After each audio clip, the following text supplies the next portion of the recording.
وملجأنا محمدا عبده ورسوله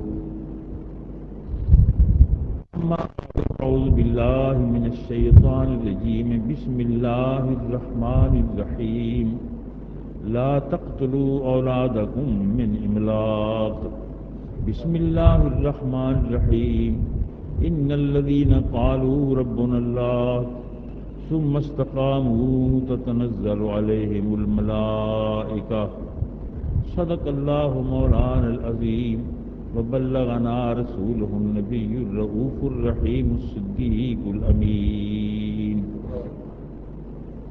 اللہ تعالی جل مجدہ کی حمد و ثنا حضور صلی اللہ علیہ وبارک وسلم کی ذات بابرکات پر ہدیہ درود و سلام کے بعد خدا کرے ہم سب کی حاضری قبول ہو اور یہ حاضری قیامت کے دن نجات کا سامان ثابت ہو.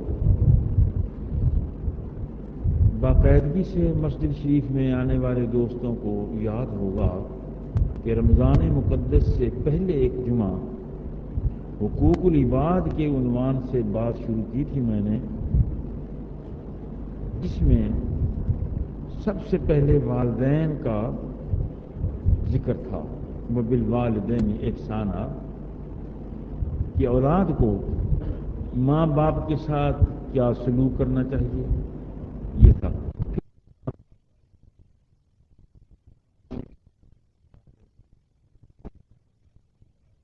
کا ذکر آ گیا، شب قدر کا ذکر آ گیا، عید کا ذکر آ گیا. یہ رمضان شریف سے متعلقہ باتیں تھیں. اب اس تعلق کو ذرا تھوڑا سا ذہن میں رکھ کر دو آیتیں میں نے پڑھی ہیں. ایک تو رمضان پاک کے پہلے جلسہ جمعہ سے تعلق جوڑنے کے لیے ہے اور دوسری توبہ اور استغفار کے بارے میں. والدین کے حقوق کا ذکر ہو گیا تھا کہ میرے ذمے کیا ہے کہ میں ماں باپ کے ساتھ اس میں سلوک کروں.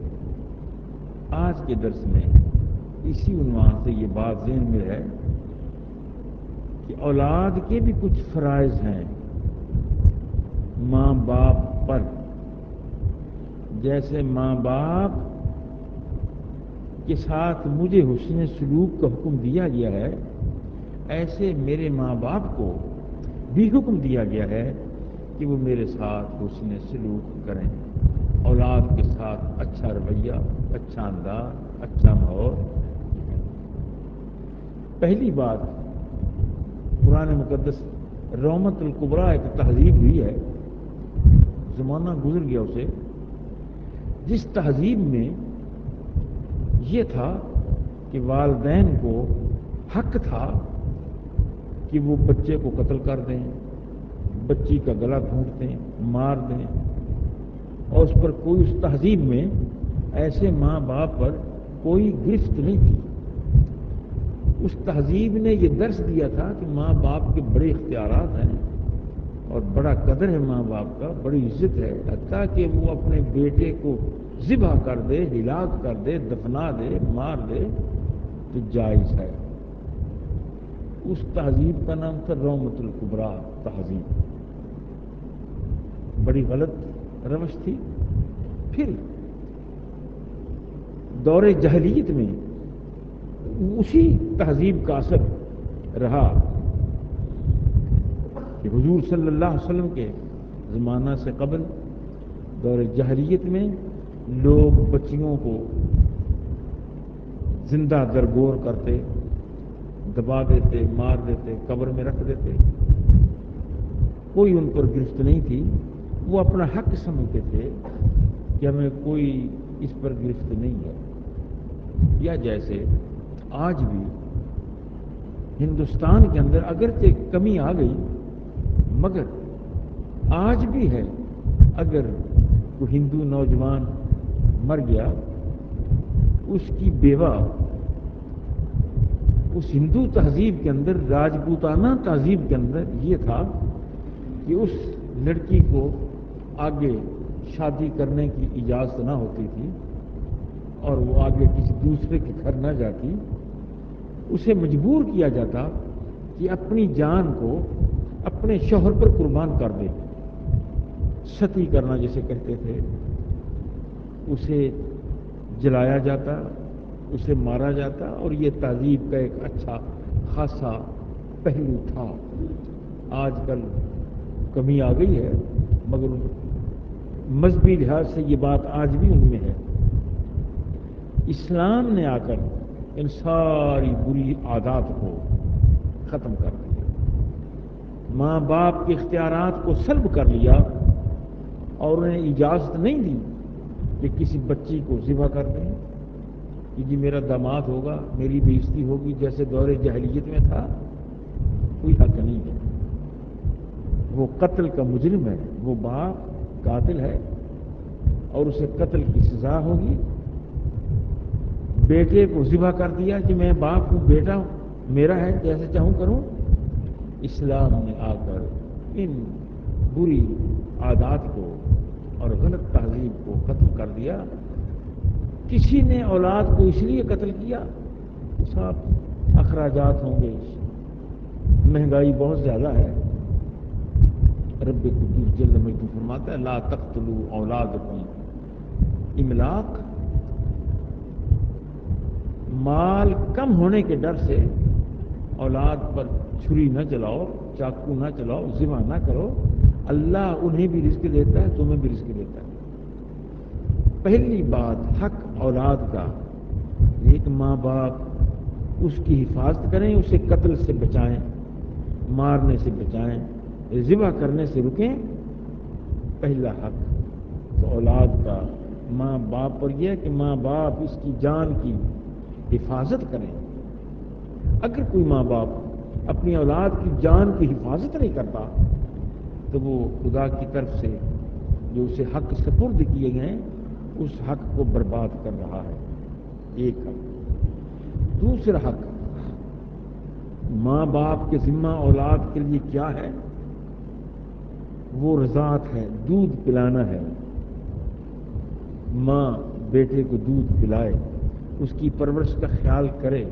اگر بالفرض کوئی ایسا عارضہ پیش آ گیا کہ ماں بیمار ہے یا چھاتیوں میں دودھ نہیں ہے یا کوئی اور صورت ہے، تو اسلام نے، شریعت نے دوسری ماں سے دودھ پلانے کی بھی اجازت دیتی، جسے رضائی ماں کہتے ہیں، مگر ادب و احترام اس کا بھی ماں کی طرح ہی رکھا۔ جس ماں نے دودھ پلایا بچے کو، اس کا ادب، اس کا احترام بھی اس ماں کی طرح ہے جس ماں نے اسے جنم دیا تھا۔ میرے آپ کے ایمان و جانوں کے والی حضور صلی اللہ علیہ وسلم نے اس مسئلہ کو اس طرح اجاگر کیا۔ درس دے رہے ہیں، صحابہ بیٹھے ہیں، خطبہ شروع ہے، ایک خاتون، برقع پوش خاتون محفل میں آ گئیں۔ کائنات کے شہنشاہ میرے آپ کے ایمان و جانوں کے والی نے اس خاتون کو دیکھا، اٹھے اور اٹھ کر آگے جا کر اپنی چادر، نبوت کی چادر، جس چادر نے مصطفیٰ کے کاندھوں کو بارہا چوما، جس چادر نے رسول اللہ کے چہرے کے بارہا بوسے لیے، جس چادر نے بے شمار مرتبہ رسول اللہ کے سر اطہر کے بوسے لیے، وہ چادر محبوب بچھا دیتے ہیں اور اس برقع پوش خاتون کو بٹھا دیتے ہیں۔ آپ ایک کونے پر بیٹھ جاتے ہیں، باتیں ہوتی رہتی ہیں۔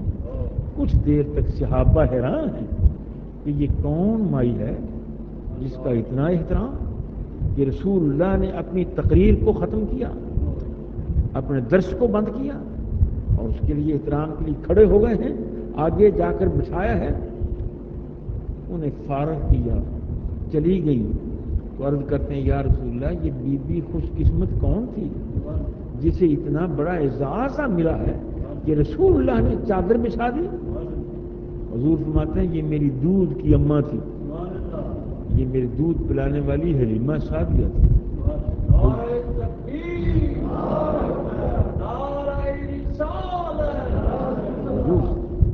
دودھ پلانے والی ماں کا بھی قدر اور احترام اسی طرح جیسے سگی ماں کا ہے۔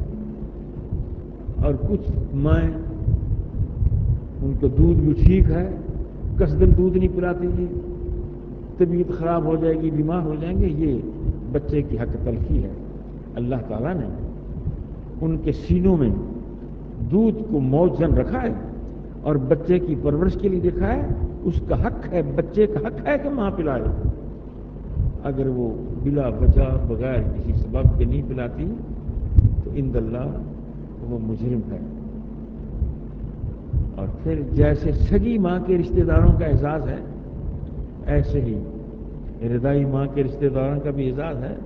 وہ بات آپ نے بارہا سنی، کچھ خواتین قید ہو کر آئیں مکہ مکرمہ میں، صحابہ نے گرفتار کیا، وہ قیدی بن کر آئیں، حضور خیمہ میں تشریف فرما ہے۔ ان میں ایک بچی شیما کے نام کی بھی تھی، شیما۔ وہ آ کر کہتی ہیں صحابہ مجھے اپنے رسول سے ملاؤ، میں محمد سے ملنا چاہتی ہوں۔ صحابہ فرماتے ہیں کہ بیوی کوئی بات ہے تو کہنا، ہم عرض کر دیں گے۔ وہ کہتی نہیں میں نے ملنا ہے، میں ان کی بہن ہوں۔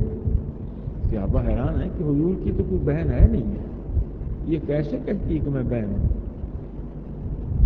خیمہ میں محبوب نے جب اس گو مگو کو سنا کہ صحابہ روک رہے ہیں، وہ اصرار کر رہی ہے، تو میں صحابہ کیا معاملہ کیا ہے؟ عرض کی یا رسول اللہ خاتون ہے، وہ آپ سے ملنا چاہتی ہے۔ وہ کہتی ہے میرے بھائی ہیں محمد۔ تو حضور فرماتے ہیں کہ اسے آنے دو۔ اندر گئی، صحابہ حیران ہیں اور جا کر حضور سے عرض کرتی ہے کہ آپ مجھے پہچانتے ہیں میں کون ہوں؟ محبوب فرماتے ہیں تو خود کہہ دے تو کون ہے؟ وہ کہتی ہے انا اختک یا محمد من الرضاعہ، میں تیری رضاعی بہن ہوں۔ صحابہ حیران ہو گئے۔